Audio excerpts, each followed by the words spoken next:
Баршаларыңызға қайырлы күн, сүйікті көрермендерім, каналыма қош келдіңіздер. Бүгін сіздерге түрік елінің тәттісі, яғни турецкий смиттің рецептісімен бөлісемін.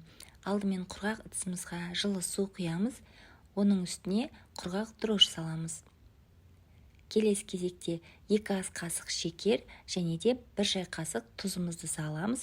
Оның үстіне 1 жұмыртқамызды салып, вилкамен не болмаса венчиктің көмегімен осы сұйық массамыз біркелікті болғанға дейін жақсылап араластырып дайындап аламыз. Массамыз біркелікті араласқаннан соң міндетті түрде електен өткізілген ұнымызды саламыз. Содан соң қамыр илейміз. Қамырымыз өте қатты жұмсақ болмауы қажет. Орташа қаттылықтағы қамырды илеп дайындап аламыз. Бетін жауып, жылы жерге көтерілгенше қалдырамыз.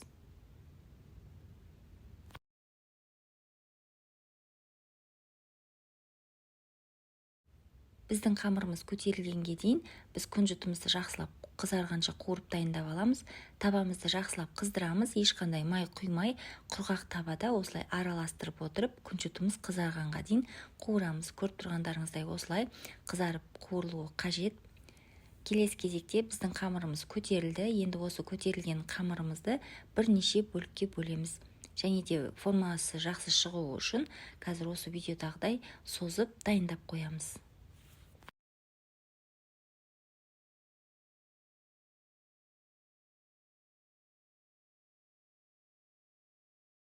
Құрметті көрермендер, егер осы рецепт ұнап жатса, пайдалы болып жатса, менің каналымның алға қарай дамуына өз үлесіңізді қосып, каналға тіркеліп, және де осы видеоны өзіңіздің достарыңызбен, туыстарыңызбен бөліссеңіздер, өте қуанышты болар едім.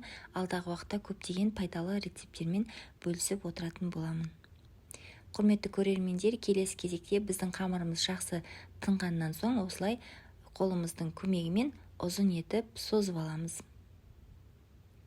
Екінші қамырымызды да дәл осылай біркелікті ұзындықта созып дайындап алып, смиттің формасын шығарамыз.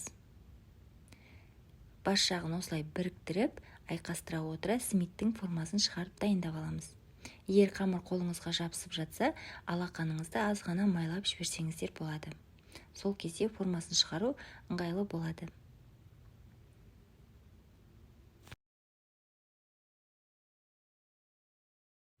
Келесі кезекте осы дайындаған смитті салқын суымызға саламыз, және де жаңағы қуырып дайындап қойған күнжітімізге бір аунатып алып, пергамент қағаз төселген формамызға саламыз.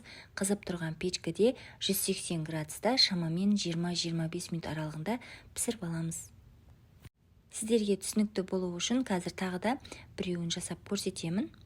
Қолымызды аз ғана майлап, қамырымызды осылай бірдей етіп созып аламыз. Екі қамырымызды да бірдей ұзындықта созып, бас жақтарын біріктіріп, осылай айқастыра отыра смиттің формасын шығарамыз. Содан соң салқын суымызға салып, жаңағы қуырып дайындап қойған күнжітімізге бір аунатып аламыз, және де пергамент қағазы төселген формамызға саламыз. Қызып тұрған печкіде 180 градуста 20-25 минут аралығында пісіріп аламыз. Біздің смит өте жұмсақ және де дәмді болып шығады. Міндетті түрде жасап көріңіздер. Сіздерге, сіздердің отбасыларыңызға ұнайды деген ойдамын. Көріп тұрғандарыңыздай смит өте жұмсақ болып шықты.